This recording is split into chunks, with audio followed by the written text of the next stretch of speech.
Japanese sport today, but it's based off the samurai sword. And so the relationship with the martial arts in Japan kind of just being in the ether, just kind of being in the common stream of things.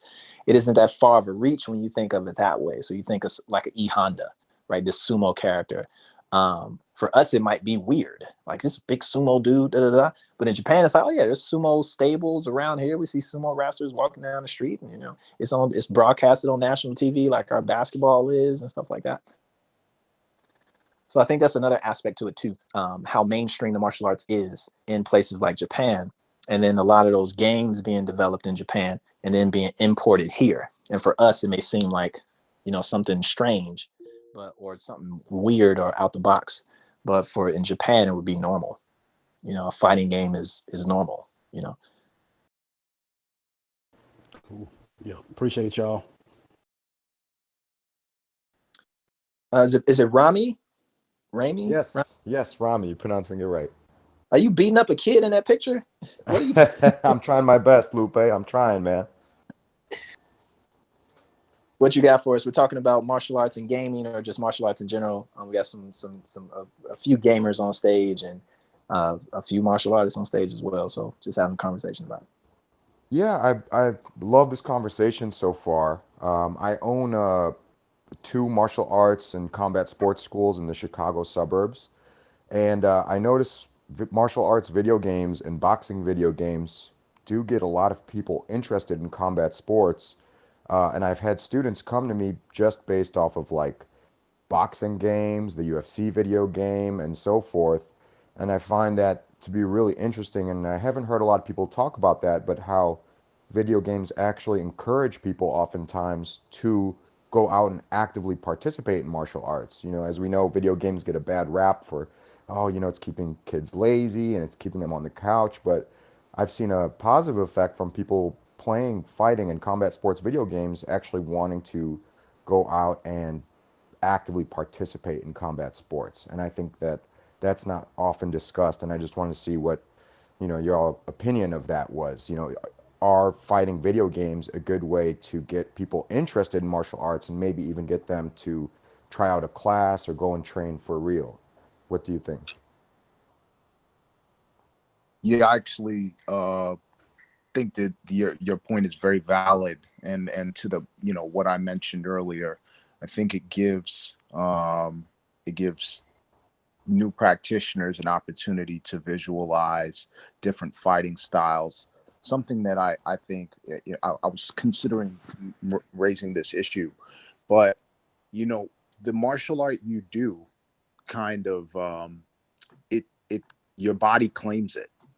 I can look at someone and have a good understanding of the spirit of their art, their art and animation. And the only challenge that I see that a pretty effective sensei could work around is sometimes, there's an immediate gratification and dopamine rush that a practitioner gets from playing the video game. The development of that level of skill and discipline takes many more repetitions, and is a bit more uncomfortable. So if you can bridge that gap, I definitely think it's an effective way of teaching mathematics. I'm involved in an initiative. It's called STEAM. Yeah, often people reference STEM, science, technology, engineering, and math, but there's STEAM, there's science, technology, engineering, art, and math. And martial arts is a very effective way of teaching calculation, mathematics, understanding of angles. We were talking about the boxes and even into the engineering of the game. So I second your point. Great. Thanks for bringing it up. Oh, that was a fantastic response. That's very interesting. I'm glad that I'm not alone in that. I did play video games growing up, and I actually found, I was a shy, nerdy kid, and I was very into martial arts. And I think fighting video games, they really motivated me to go out and find a dojo or a school and actually learn, despite, having, low self-confidence as a child. My parents are immigrants. My name was funny. I got picked on constantly, and I escaped with video games. And after enough playing of Tekken and Street Fighter and Mortal Kombat, I said, you know what? I actually want to do this stuff for real. I want to learn how to defend myself, and I haven't stopped training. Since then, it's been almost 3 decades of consistent training, and I owe a lot of that to being a child fascinated with fighting video games. So that was a very cool response. Thank you. And to take it a step further, I've seen there's a brother by the name, I think his name is Roberto. And there's a character in Street Fighter called Akuma, who's like this demon, this demonic force who practice, and he's one of the most like they actually put him in Tekken, I think in Tekken Revolution. But he's just like a classic, iconic character from Street Fighter, super badass. And there's a guy who cosplays, who comes to different tournaments dressed as Akuma. But the interesting thing is you have some cosplayers, costume players, they identify with a certain character in a video game or a few characters in a video game, and then they'll remake the costume, dye the hair, get the wig, practice the moves. But Berto's a little different because he's an actual like proper, full-on martial artist. And it's interesting because it's like, I wonder, is he a martial artist? He actually trains, but it becomes like he can do all of Akuma's moves like in the game. So Akuma does these very kind of stylized poses and stances. And when Berto comes and does his cosplay, he'll be barefoot. He'll have on the big Akuma beads, the hair, the whole, he'll have he kind of looks like him. He has the contacts and the whole thing. But then when he starts to do the techniques, they're real. They're accurate, real, well-positioned, the whole thing. So it's interesting to see how the games not only inspire people to become martial artists, but inspire martial artists to kind of go back the other way in a very serious way. So it's pretty cool to see what's happening on the cosplay side with games as well. Jay, what's up, brother? We're talking about video games and the martial arts here at the Martial Arts Club. What you got for us? Yeah, I've been listening to the conversation for a while, but y'all gonna have to give me a minute. This actually sparked me to get involved with a fight night match right now, so I'm playing the game right now. I'll be back though. That's what's up. All right, GG's. Christopher, what's up, brother? We're talking about martial arts and gaming, video games here at the Martial Arts Club. What do you got for us? Also, welcome to Clubhouse. What's up, everybody? Hey, Lou. My question is mainly for you.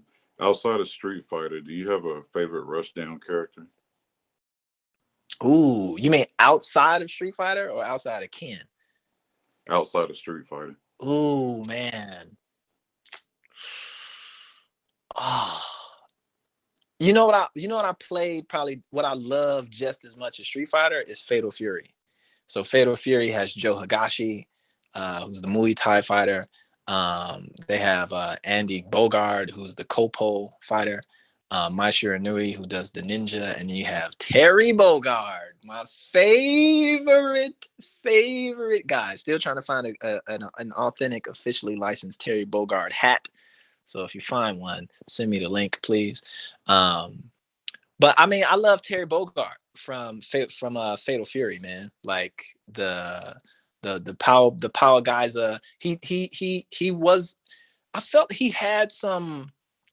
I think he had both. Terry had some charge moves, and he also had some Shoto moves, if I'm not mistaken. Like I think that drill kick was a charge, but I could rush you.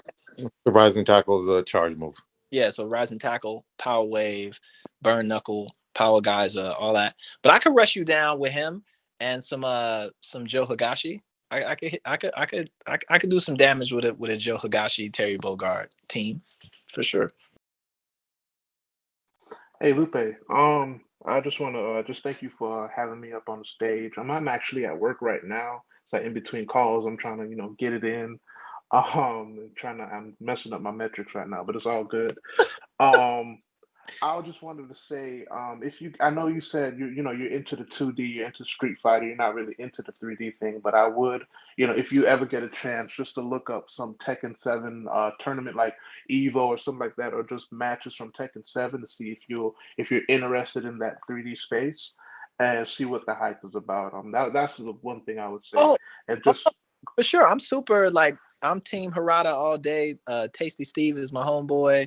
Mark. Mhm. homeboy. You know, they commentated a lot of the Tekken, that last Tekken global tournament situation. So I'm into the Tekken. You know who's really good at Tekken? Really good, who actually competes? Mikey Rocks. Mikey Rock. From the Cool Kids. Yeah, so Mike Okay. Rocks from the Cool Kids actually competes. Like you'll see Wow. Humble Breaker at a tournament. So I'm definitely Mhm. down. I'm literally looking at a statue that they sent me of Heihachi and Okay. what's this other dude? His son, I guess Kazuya. Kazuya. Yeah. So yeah, I'm down on the Tekken side.